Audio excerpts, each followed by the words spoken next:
The night Daniel Crowe lost everything. The rain came down in sheets, as if the sky itself was ashamed of what he had become.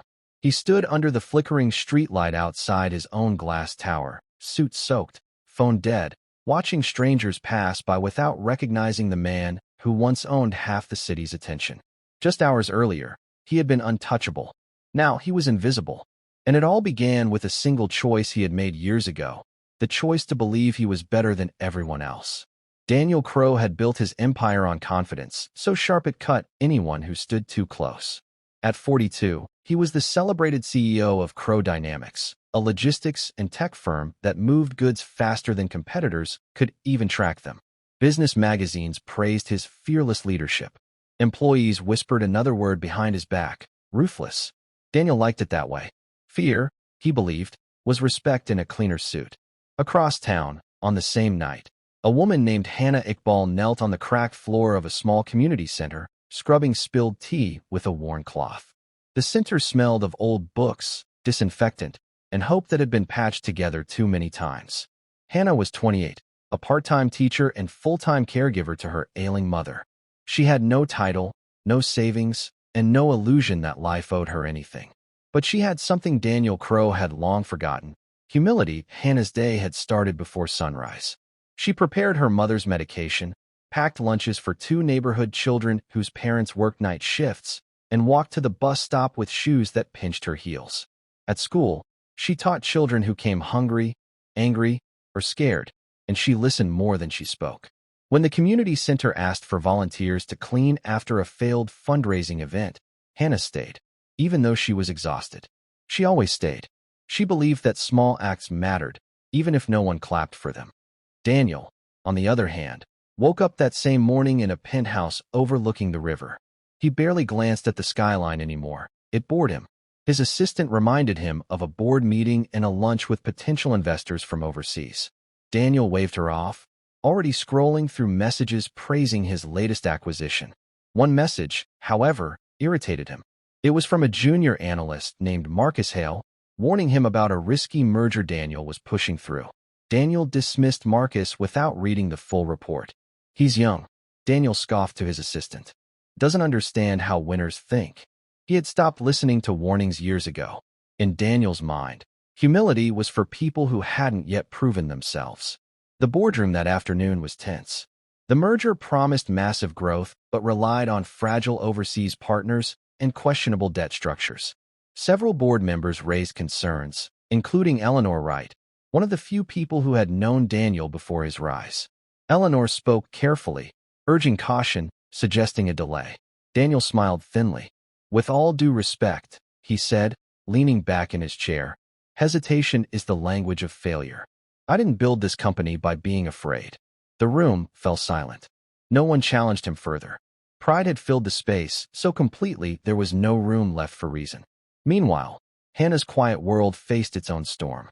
Her mother, Amina, collapsed that afternoon while Hannah was at school. A neighbor rushed her to the hospital, and Hannah arrived breathless, heart pounding, guilt crushing her chest. The doctors stabilized Amina but warned Hannah that her condition was worsening. She would need regular treatment they could barely afford. Hannah nodded, swallowing her fear. She did not argue, did not demand miracles. She asked practical questions, thanked the nurses, and held her mother's hand until visiting hours ended. Later, sitting alone in the hospital corridor, she allowed herself a few tears, then wiped them away and began making plans. Extra tutoring, selling some furniture, asking the community center if she could take on more hours. She did not feel strong. She simply did what needed to be done. Back in his world of glass and steel, Daniel celebrated the merger that evening with expensive wine and louder laughter. He mocked the caution of his board, toasted his own brilliance, and ignored the tightening feeling in his chest that whispered something was wrong. Pride had a way of drowning out intuition. The collapse came swiftly. Within weeks, the overseas partners defaulted. Hidden debts surfaced. Regulators began asking questions. Investors panicked. Stock prices plunged. Daniel barked orders, fired staff, blamed everyone but himself. Marcus Hale tried again to warn him, this time with evidence of accounting discrepancies that could trigger legal action. Daniel exploded. "Get out," he shouted. "You think you know better than me?" I built this company. I am this company. Marcus left quietly. 2 days later, he submitted his evidence directly to regulators. When the investigation went public, the media turned on Daniel with vicious speed. The same outlets that once praised him now dissected his arrogance. Headlines screamed of greed and negligence. The board forced him to step down temporarily, a word that meant forever. His assets were frozen pending investigation. Friends stopped calling. The penthouse, mortgaged against company stock, slipped from his grasp. On the night he stood in the rain, watching his former building glow without him, Daniel finally felt fear. Not the useful kind he imposed on others, but the hollow, paralyzing kind. For the first time, there was no one left to blame. Hannah met Daniel by accident a week later. She was leaving the community center late, arms full of donated books, when she noticed a man sitting on the steps, soaked and shivering. He looked out of place, like someone who had lost his way into the wrong life. His suit was rumpled, his eyes hollow. "Are you okay?" she asked, setting the books down. Daniel looked up, surprised anyone had spoken to him without accusation or expectation. "I'm fine," he said automatically, pride rising even now. Hannah didn't argue. She simply offered him a cup of tea from the center's kitchen. "It's cold," she said. "You look like you could use this." Daniel hesitated, then accepted. The warmth burned his fingers, grounding him in a way he hadn't felt in years. They did not exchange names that night. Hannah listened as Daniel spoke in fragments about loss, about mistakes he refused to fully name. She did not interrupt or judge. When he finished, she said only, "Sometimes life takes things away to show us what we forgot to value." Daniel almost laughed. Advice from a stranger in a worn sweater. Once, he would have dismissed her instantly, but he was too tired now to defend himself. Over the following weeks, Daniel kept returning to the community center. At first, he told himself it was temporary, just until he got back on his feet. But something about the place unsettled and soothed him at the same time. People there knew struggle intimately, yet they shared what little they had. No one cared who he used to be. Hannah eventually learned his name and his story, not from gossip, but from his own reluctant confession. She did not treat him differently.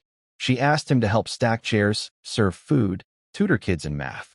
The first time she handed him a mop, Daniel felt humiliation burn his cheeks. His pride screamed at him to walk away, but he didn't. The challenges Daniel faced in those months were not just financial or legal, they were internal. Every small task bruised his ego. Every time someone corrected him gently, he felt the urge to snap back. Yet, slowly, something else grew alongside the discomfort: awareness. He saw how his old behavior mirrored the very arrogance he now despised. He saw how Hannah deferred credit, how she listened first, how she apologized even when she wasn't at fault. Hannah, too, faced her own trials. Her mother's health declined. Bills piled up. Some nights, Hannah collapsed into bed feeling utterly alone.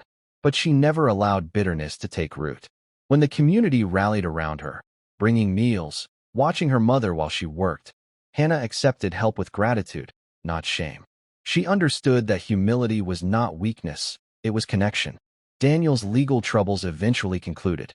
He avoided prison but lost most of his wealth. The man who once commanded boardrooms now shared a small apartment and relied on public transport. Strangely, the loss felt less crushing than he had expected. Each day at the community center chipped away at his old identity, revealing someone quieter, more human beneath. One afternoon, a child asked Daniel why he used to look so angry in photos online. Daniel laughed softly, surprised by the sound. "Because I thought being angry made me important," he said.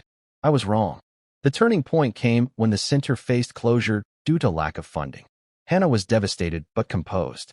She organized meetings, wrote letters, spoke to local officials.